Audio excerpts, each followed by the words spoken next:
Motor घेणाऱ्यांना उत्तम संधी. आमच्याकडे सर्वांना परवडतील अशा स्वस्त किमतीच्या मोटारी विकायच्या आहेत. प्रत्यक्ष पाहून खात्री करा. जाफर जावजी लिलाववाले, पुणे लष्कर. वर्तमानपत्रात आलेली ही जाहिरात पाहिल्यावर मोटार घेण्याच्या माझ्या इच्छेने उचल खाल्ली. खिशात 500 रुपयांच्या नोटा ठेवून मी गुंड्याभाऊकडे गेलो. त्याला ती जाहिरात दाखवली. किती पैसे खर्चायला तयार आहेस तू? त्यानं मला विचारलं. हे बघ. 500 रुपयांच्या नोटाचं पुडकं त्याच्यापुढे टाकून मी म्हटलं, 500 रुपये. नोटा मोजून तो हसत म्हणाला, अरे हल्लीच्या चढत्या बाजारात 500 रुपयात सेकंड हँड मोटरसायकल देखील मिळायची नाही. मग गाडी कशी मिळेल? भाऊ, जाहिरातीत स्पष्ट दिलं आहे ना की सर्वांना परवडतील अशा गाड्या आमच्याकडे आहेत म्हणून. 500ची गाडी नसली तर जाहिरात देणाराचा कान पकडून विचारेन की तू अशी खोटी जाहिरात का दिलीस म्हणून. गुंड्याभाऊच्या मोटारीतून आम्ही दोघे जाफर जावजीकडे गेलो. नाना प्रकारचं सामान पटांगणावर पसरलं होतं. 20-25 मोटारी तिथं उभ्या होत्या. आम्हा दोघांना पाहून एक मनुष्य तिथे आला आणि सलाम करून म्हणाला, आपल्याला काय पाहिजे आहे साहेब? आम्हाला मोटार घ्यायची आहे, असं मी एटीत म्हटलं. असं तो बोलला. आमच्याजवळ अगदी थोड्या वापरलेल्या गाड्या आहेत.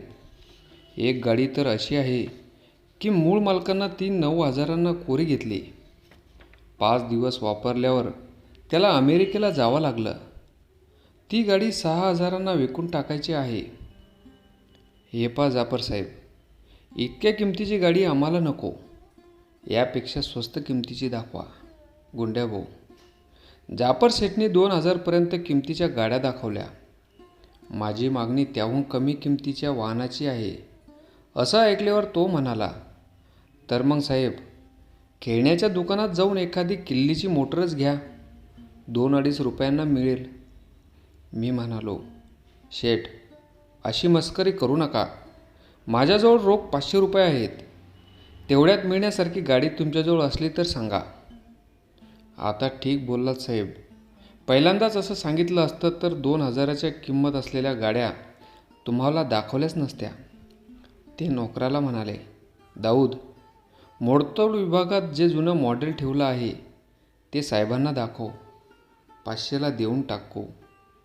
दाऊदच्या मागून आम्ही लोखंडाच्या मोडतोड विभागात गेलो.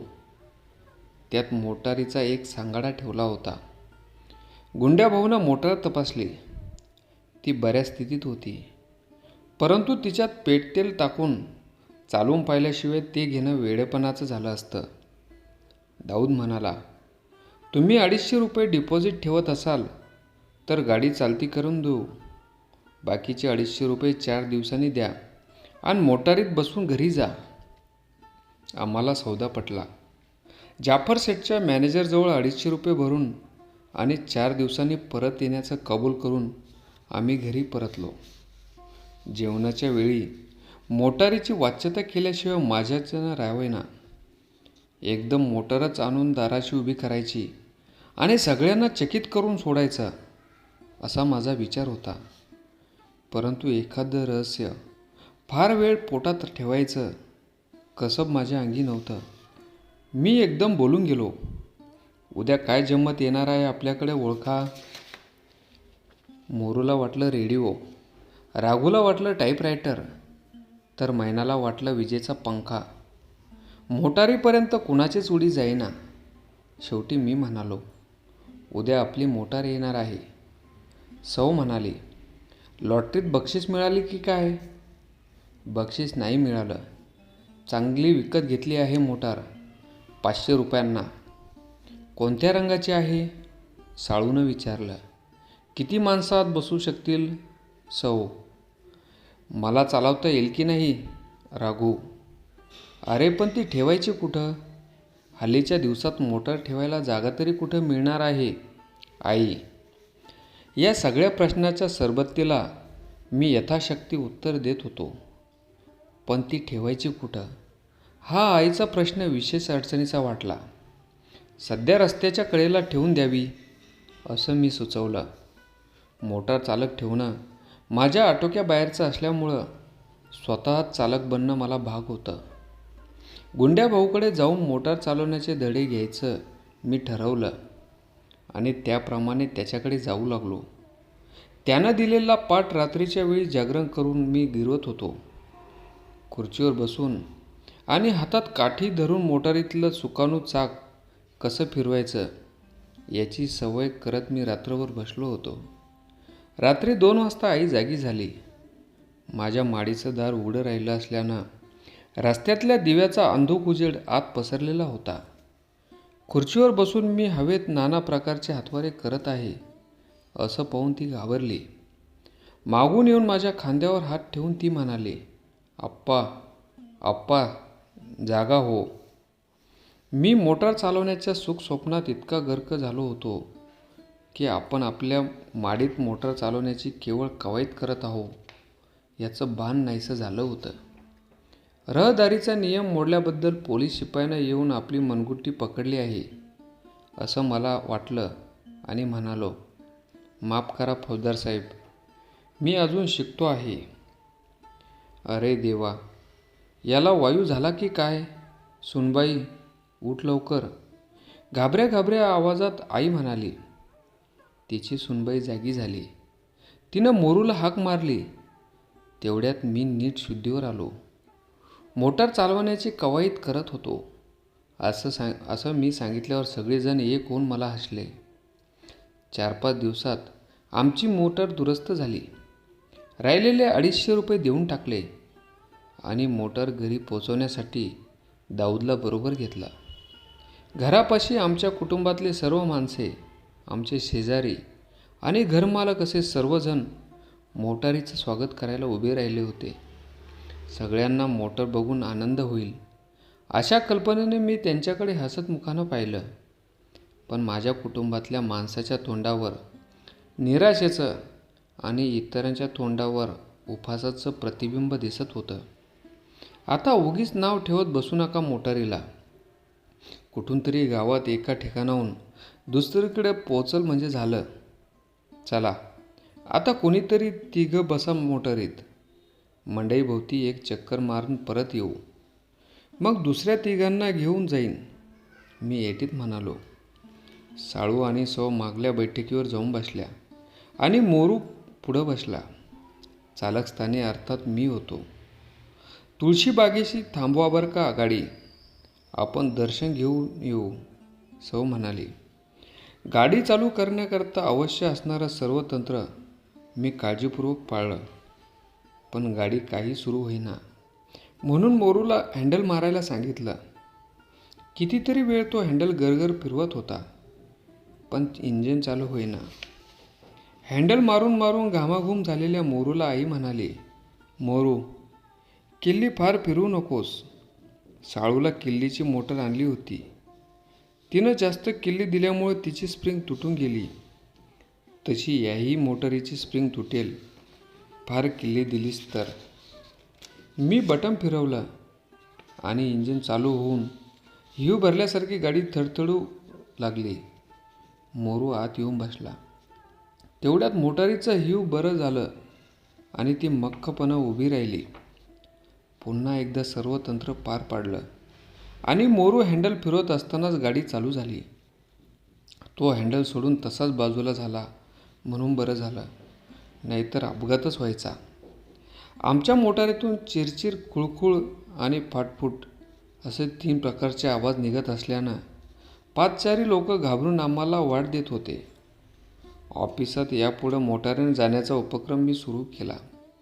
गाडी चालू करताना मुलापैकी दोघे मागून ढकलत असत आणि ऑफिसातून परत येताना तिथला शिपाई ढकलत असे. त्याचं घर वाटेत असल्यानं गाडी ढकलून इंजिन फुरफुर करू लागताच तो उडी मारून आत बसे. त्याच्या घराजवळ मी वेग कमी करत असे.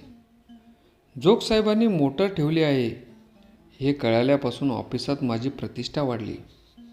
बरोबरीचे अधिकारीही माझ्याविषयी आदर दाखवू लागले. परत जाताना मला न्याल काय अशी विनंती वारंवार होऊ लागली. पण एकदा आमच्या मोटारीत बसलेल्या मनुष्यांना पुन्हा बसण्याशिवाय चुकूनही कधी विनंती केली नाही. एके दिवशी आमचे अधिकारी सदाशिव अय्यर माझ्या मोटारीतून ऑफिसात जाण्यासाठी माझ्याकडे आले. त्या दिवशी दिल्लीहून एक बडे अधिकारी तपासणीसाठी यायचे असल्यानं आम्हाला जरा लवकरच ऑफिसात पोचणं आवश्यक होतं. 2 कारकूनही आम्हाला घेऊन जाता का अशी विनंती करू लागले. तेव्हा त्यांनाही बरोबर घेतलं. मोठ्या अभिमानानं 3 सहकाऱ्यांना घेऊन ऑफिसकडे निघालो. कंपाऊंडात शिरलो, परंतु गाडी थांबेना. आतापर्यंत निघताना मी हटवादीपणा करीत होतो, पण आज थांबण्याचं सुद्धा ती मनावर घेईना. काही केल्या इंजिन बंद होईना. बेफाम घोड्यासारखी ती अगदी स्वैर बनली होती. ऑफिसमधून बाहेरच्या फाटकाने बाहेर निघाल्यावर पुन्हा आतमधून आत शिरलो. एका फाटकातून बाहेर निघाल्यावर दुसऱ्यातून आत शिरायचं आणि परत तसेच गाडी थांबवण्याचे प्रयत्न करत गरगर फिरायचं. याशिवाय मी तरी काय करणार? अय्यर आणि 2 कारकून संतापले. अहो, गाडी थांबवा की, आमची हौस पूर्ण झाली, ते ओरडून म्हणाले.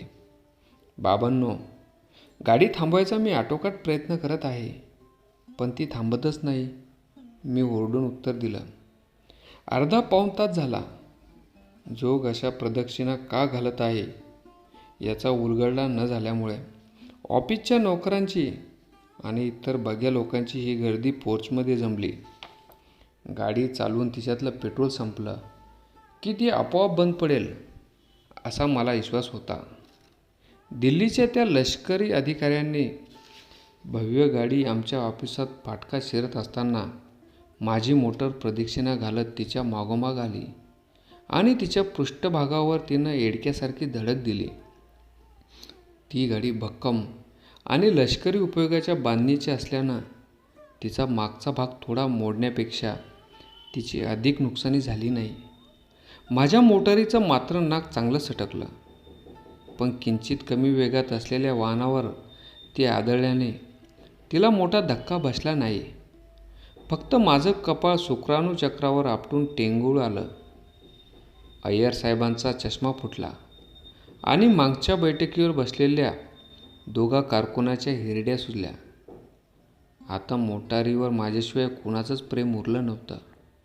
आईला देवदर्शनाकरता तुळशीबागेकडे घेऊन गेलो. मोटार काही केल्या थांबेना, म्हणून देवळाभोवती प्रदक्षिणा घालत राहिलो. आई म्हणाली, अरे बाबा, देवाच्या गाभाऱ्याला पायाने प्रदक्षिणा घालायच्या असतात, मोटारीत बसून संबंध देवळाला नसतात घालायच्या. 20 प्रदक्षिणा झाल्यावर तिला भोळ आली. असल्या खट्ट्याळ वाहनातून पुन्हा न जाण्याचा तिनं निश्चय केला. शेजारणी पाजारणी आमच्या मोटारीकडे पाहून हसतात, म्हणून सौ आणि मुलं यांनाही ती नकोशी वाटत होती. गुंड्या भाऊची तर स्वतःची गाडी होती. तात्पर्य, माझ्याशिवाय तिला कुणी वाली उरला नव्हता. धन्यवाद.